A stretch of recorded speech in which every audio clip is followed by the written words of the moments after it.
গোবিন্দপুর গ্রামের একটি সৎ লোক ছিল। তিনি যেমন ছিলেন সৎ ও দয়ালু, তেমনি তার ছোট মেয়ে রঞ্জনাকেও সেই শিক্ষায় বড় করতে চাইতেন সবসময়।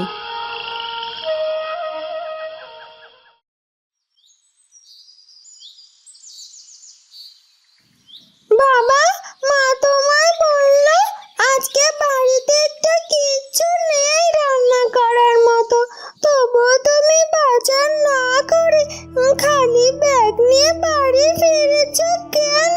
তুমি বাজার করার সব টাকাটা ওই লোকটাকে কেন দিলে বাবা? মা শুনলে তো রাগ করবে তোমায়। মারে, আমি আজ বাজার না করে বাড়ি ফিরে গেলেও আমাদের খাবারের জন্য কিছু না কিছু একটা ব্যবস্থা ঠিকই হয়ে যাবে। তবে এই বৃদ্ধ লোকটাকে যদি আমি পয়সাগুলো দিয়ে সাহায্য না করতাম, তবে হয়তো উনি ওনার অসুস্থ স্ত্রীকে আর বাঁচাতে পারতো না। কারো জীবনের চেয়ে তো আর আমাদের ভালো মন্দ খাওয়াটা বড় নয়। আর বিপদে পড়া মানুষকে যে সাহায্য করে, বিধাতা তাকে কখনোই বিপদে ফেলেন না রে মা। তার খাবারের ব্যবস্থা বিধাতা করে দেন। তাই বাবা, তাহলে আমিও তোমার মতো বিপদে পড়া মানুষদেরকে সব সময় সাহায্য করব। লক্ষ্মী মেয়ে আমার, এই না হলে আমার মেয়ে।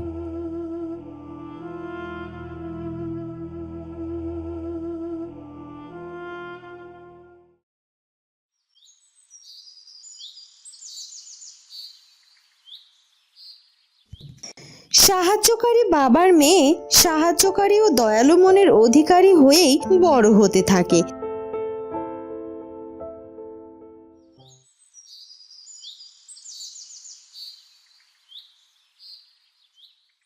একসময় রঞ্জনার বাবা মারা যায়। তারপর থেকে রঞ্জনা ও তার মাকে একাই জীবন যাপন করতে হয়। দেখতে দেখতে রঞ্জনা বেশ বড় হয়ে যায়। মা রঞ্জনা, একটু বাজারে যেতে পারবি?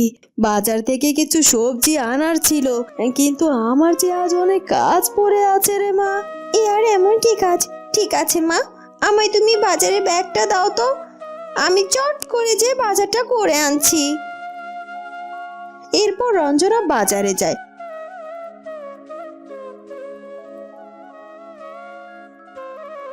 এরপর মায়ের কথা মতো সবজি কিনে ব্যাগ ভর্তি করে বাড়িতে ফিরে আসে। তখন হঠাৎ সে এক বৃদ্ধ লোককে বাজারের এক কোণে বসে কিছু একটা বিক্রি করতে দেখে এবং সে সেখানে এগিয়ে যায়। কি গো দাদু, তুমি এখানে কি বিক্রি করছো? এই বয়সে এত রোদে বসে থাকতে তো তোমার কষ্ট হচ্ছে। কষ্ট হলে আর কি করার, এই দেখো না, সেই সকাল থেকে কটা সবজি দিয়ে বসে আছি, কেউ একটি সবজিও কিনতেও এলো না আমার কাছে। এগুলো আমার বাড়িতে আমার নিজ হাতে ফলানো সবজি। তোমার সবজিগুলো তো দেখছি বেশ টাটকা ও সতেজ। আমি আগে জানলে তোমার থেকে সবজি নিতাম গো, কিন্তু মায়ের দেওয়া সব পয়সা দিয়ে তো আমি আগেই সব সবজি কিনে ফেলেছি। আমার কাছে বাকি আর কোনো পয়সা নেই গো দাদু, যদি থাকতো তাহলে আমি তোমায় দিয়ে দিতাম। ঠিক আছে দিদি ভাই, তোমায় আর এই বুড়োর জন্য ভাবতে হবে না। দিন শেষে এগুলো বেচতে না পেরে বাড়িতে ফেরত নিয়ে যাব। তারপর সারাদিন না খাওয়া পেটে একটু জল আর শুকনো মুড়ি খেয়ে ঘুমিয়ে পড়বো। আহারে, তোমার কত কষ্ট দাদু। তবে আমি তোমার সবজি কিনতে না পারি তো অন্য কোথাও বেচার ব্যবস্থাটাও তো করে দিতে পারি। তুমি এখানে চুপটি করে বসো তো। এরপর রঞ্জনা সে বৃদ্ধ লোকটির সবজিগুলো নিজেই বেচতে শুরু করে। কেউ নেবেন গো সবজি? টাটকা টাটকা সবজি কেউ নেবেন গো? কিছুক্ষণের মধ্যেই একে একে কয়েকজন লোক এসে সেই বৃদ্ধ লোকটির সব সবজি কিনে নিয়ে যায়। এই নাও গো দাদু, তোমার সব বেচা হয়ে গেছে, আর এই পয়সা। আর শোনো, এরপর থেকে তোমার সবজি আর বাড়িতে ফিরে নিয়ে যেতে হবে না, কারণ আমি সবাইকে বলে দিয়েছি তারা যেন রোজ তোমার কাছ থেকে সবজি কিনে নেয়। তুমি আমার বড় উপকার করলে দিদি ভাই, বিধাতা তোমার মঙ্গল করুক। এরপর বৃদ্ধ লোকটি খুশি হয়ে তার বাড়িতে চলে যায়, আর রঞ্জনা তার বাজারের ব্যাগটি হাতে করে বাড়িতে যায়। কি রে রঞ্জনা, তুই সেই কখন বাজারে গিয়েছিস, আরে এতক্ষণে তোর বাড়িতে ফেরার কথা মনে পড়লো? তা কি করছিলি তুই এতক্ষণ? এরপর রঞ্জনা তার মাকে সেই বৃদ্ধ লোকটির ব্যাপারে সব কথা খুলে বলে। বাবার মতো একেবারে জনদরদি হয়ে উঠেছিস, নিজের কথা আগে চিন্তা না করে সব সময় পরের কথা চিন্তা করে। তবুও যদি বুঝতাম লোকেরা তার মর্ম বোঝে তাহলে তো ভালোই হতো। তোরা বাপ বেটিতে মিলে তো লোকের উপকার কম করলি না, সারা জীবন ধরে শুধু লোকের উপকার করলি। কিন্তু কই, কখনো আমরা না খেয়ে পড়ে থাকলে তো একটি বারের জন্য কেউ খোঁজও নেয় না যে আমরা কি খাচ্ছি কি করছি। তাহলে শুধু শুধু সেই মানুষদের কেন উপকার করতে যাব বলতো? এভাবে বলো না, সৎ পথে চললে, সৎ কাজ করলে বিধাতা তার পুরস্কার একদিন না একদিন ঠিক দেয় মা। আর এই কথাটা বাবা আমায় সব সময় বলতেন, আর আমিও সেটাই বিশ্বাস করি। হয়েছে হয়েছে, বিধাতা তোর বাবাকে পুরস্কার দিয়ে একেবারে তার কাছে নিয়ে গেছে, আর আমাদের দুজনকে একা করে দিয়েছে, বুঝলি তো? এবার দে বাজারের ব্যাগগুলো দে, তো রান্না করতে হবে, না খেয়ে তো আর মরতে পারবো না। রঞ্জনার হাত থেকে রঞ্জনার মা বাজারের ব্যাগটি নিয়ে রান্নাঘরের দিকে চলে যায়। আমার মাটা না ঠিক আগের মতোই রয়ে গেল। কি হলো নায়েব মশাই, আপনাকে একটা কাজ দিয়েছি, আজ কতদিন হয়ে গেল সে কাজটা আমায় করে দেখাতে পারছেন না। এই জন্যই কি আপনি গুনে গুনে আমার কাছ থেকে পয়সা নেন? রাগ করবেন না জমিদার কর্তা, আমি তো সেই থেকেই চেষ্টা করে যাচ্ছি জমিটা দখল নেওয়ার, কিন্তু এখানে দলিলেও তো কিছু কারসাজি আছে, সেগুলো ঠিক না করতে পারলে তো একজনের জমি দখল গেলে গায়ের লোকেরা আপনাকে সিসি করবে। আচ্ছা তাই, তাহলে আপনি সেই জমির দলিলের মধ্যে কারসাজিগুলো কেন ঠিকঠাক করতে পারছেন না বলুন তো? এত সময় লাগছে কেন? সময় তো হয়ে গেছে, আসলে জমিদার কর্তা, যাদের জমি আপনি দখল করতে চাইছেন তাদের জমির দলিলটা একেবারে পরিষ্কার, ওটাকে নকল করে সাজাতে অনেক খরচা হয়ে গেল আর সময়ও গেল। একটা জমির নকল দলিল করতে এত সময় যদি লাগবে তাহলে আর আপনাকে রেখেছি কেন নায়েব মশাই? শহর থেকে উকিল আনলেই তো পারতাম। এভাবে বলবেন না, ভুলে যাবেন না এই নায়েব মশাই ছিল বলেই আপনি এত লোকের জমি বেদখল করতে পারছেন আর জমিদার হয়েছেন। সেই জন্যই তো পয়সাও তো কম পাননি আপনি। ঠিক আছে ঠিক আছে, ওইসব বাদ দিন, বলুন জমি দখল করতে কবে যেতে পারবো? কালকের মধ্যেই আমি সব ব্যবস্থা করে ফেলবো, আপনি লোকজনের ব্যবস্থা করে রাখবেন, কালই আমরা যাব ওই জমিটা দখল করতে। মা তুমি থাকো, আমি একটু বাইরে যাচ্ছি। কেন, কোথায় যাচ্ছিস তুই? তোর হাতে কি ওটা, দেখি তো। কটা টাকা রয়েছে মা, তুমি রাগ করবে বলে বলতে চাইছিলাম না। শোনো মা, এখানে আমার গোছানো অল্প কিছু টাকা আছে। টাকা? কিন্তু এই টাকা দিয়ে তুই কি করবি? আসলে সেদিন যে বৃদ্ধ লোকটির কথা বললাম না তোমায়, তাকে এই টাকাগুলো দিতে চাচ্ছি। জানো তো মা, ওই বৃদ্ধ লোকটির না অনেক অভাব, তার কেউ নেই। সে নিজের বাড়ির উঠানে কটা সবজি ফলিয়ে সেটা বাজারে বিক্রি করে 2-4 পয়সা পায়, আর তা দিয়ে চাল ডাল কিনে নিয়ে বাড়িতে যায়, তারপর সেগুলো একা একাই রান্না করে খায়। আমি ভাবছি এই টাকাগুলো দিয়ে ওনার একটু বাজার করে নিয়ে যাব, তারপর একটু রান্না করে দিয়ে আসবো। ওনাকে একটু সাহায্য করতে পারলে আমারও ভালো লাগবে মা, দয়া করে তুমি রাগ করো না। রঞ্জনার মুখে কথা শুনে রঞ্জনার মা অবাক হয়ে রঞ্জনার দিকে তাকিয়ে থাকে। আচ্ছা আচ্ছা, যা, কি আর বলবো তোকে, আমিও বুঝি রে লোকের উপকার করা কত ভালো, কিন্তু আমাদের অবস্থাটাও তো তেমন ভালো নয় রে মা, তাই তো তোকে মাঝে মধ্যে একটু বকাঝকা করে ফেলি, কিন্তু তাই বলে যে আমি অতটা খারাপ নই রে মা। আমি জানি মা, আমি সব জানি। ঠিক আছে মা, আমি এখন আসছি। এ কথা বলে রঞ্জনা বাড়ি থেকে বেরিয়ে যায়।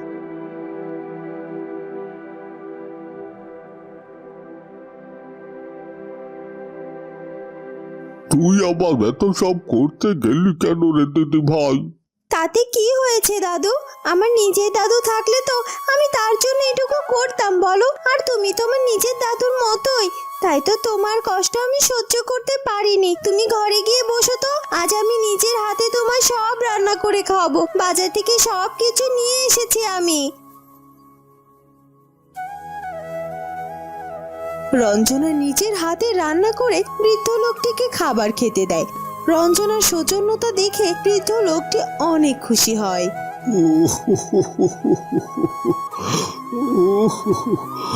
আমি তোকে আশীর্বাদ করি, অনেক সুখী হও। তুই যেভাবে পরোপকার করিস এর প্রতিদান তুই ঠিকই পাবি একদিন। ওদিকে রঞ্জনাদের বাড়িতে জমিদার মশাই, নায়েব মশাই আর কয়েকজন লোক এসে তাদের বাড়িতে উপস্থিত হয়। এ কি, আপনারা আমার বাড়িতে? কি হয়েছে কি? তোমাকে তো প্রথমে এসে বলেছি এই জায়গা খালি করে দিতে, তুমি তো ভালোই কথা শুনলে না। কেন আমার ভিটে মাটি জায়গা জমি আমি কেন ছেড়ে দেব বলুন তো? এই জমি আর আপনার নেই। আপনার স্বামী বেঁচে থাকতে জমিদার মশাইয়ের কাছে জমি বন্ধক রেখেছিল, আর সেটা এখন জমিদার মশাইয়ের দখলে চলে গেছে। এই দেখুন, সেই জমির দলিল আমাদের হাতে আছে। তাই আপনাদের এই জমি ছেড়ে যে সরতেই হবে। এই তোরা হাত চালিয়ে কাজ কর।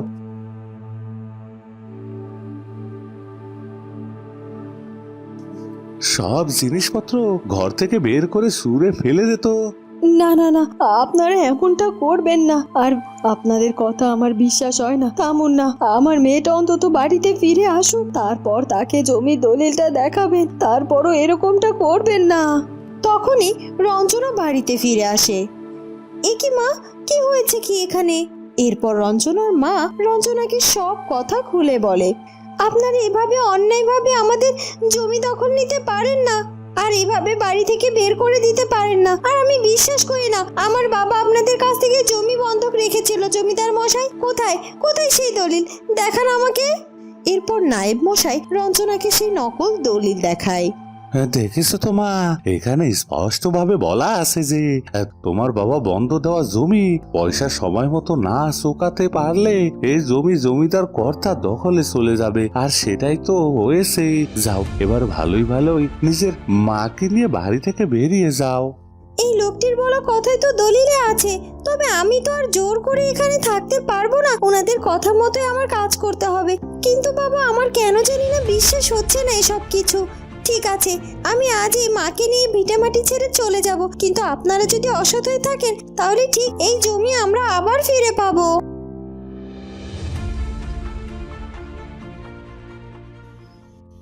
এরপর অসহায় রঞ্জনা তার মাকে নিয়ে এক কাপড়ে বাড়ি থেকে বেরিয়ে যায়। বাড়ি থেকে তো বেরিয়ে এলি, এখন কোথায় যাবি মা? কিছু কি বুঝেছিস? জানি না মা, তবে কিছু না কিছু একটা ব্যবস্থা তো ঠিক হয়ে যাবে। তুমি চিন্তা করো না, উপরওয়ালা বলে তো একজন আছে। হ্যাঁ, সেই তোদের বাপ বেটির জন্যই আজ আমাদের এই দশা। তোদের ওপর আর যেন কোনো আস্থা নেই। তুই তো এতদিন পরের উপকার করেছিস, আজ তো তোর বিপদে কাউকে পাশে পাচ্ছি না।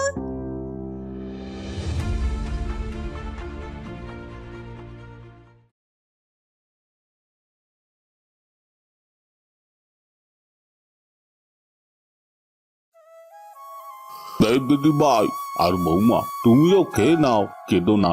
কেউ যদি তোমাদের হকের জিনিস জোর জবরদস্ত দখল করে, সেগুলো একদিন না একদিন তোমরা ঠিকই ফেরত পাবে। তবে দিদি ভাই, আমার কিন্তু তোর উপর বড্ড রাগ হয়েছে। কেন দাদু?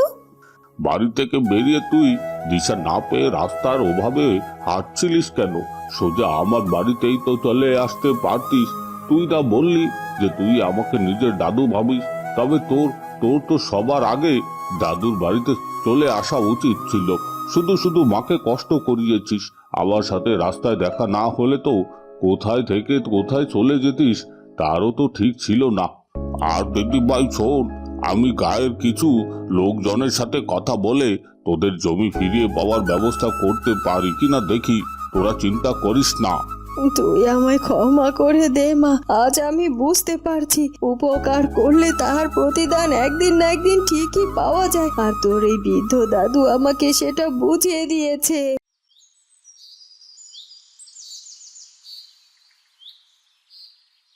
এরপর কেটে যায় বেশ কয়েকদিন। বৃদ্ধ লোকটির উদ্যোগে গায়ের কিছু লোক মিলে রঞ্জনাদের বাড়ির আসল দলিল খুঁজে বের করে এবং তারা সেটা জমিদার মশাইকে দেখিয়ে রঞ্জনাদের বাড়ি আবারও তাদের কাছে ফিরিয়ে দেয়।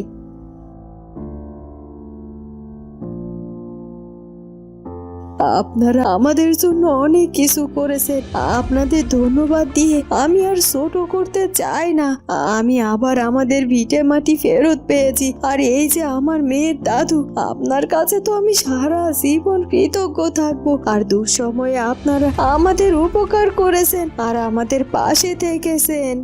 না বৌমা, এটা তো তোমাদের প্রাপ্য ছিল, তোমার মেয়ের করা ভালো কাজের ফল ছিল এটা। এই গল্প থেকেই বোঝা গেল, যদি কাউকে উপকার করা যায় তার প্রতিদান বিধাতা কোনো না কোনোভাবে ঠিকই দেন। বন্ধুরা, কেমন লাগলো আমাদের আজকের গল্পটি? যদি ভালো লাগে তাহলে অবশ্যই আমাদের চ্যানেলটিকে সাবস্ক্রাইব করে দিও। দেখা হবে নতুন কোনো গল্প নিয়ে। ধন্যবাদ।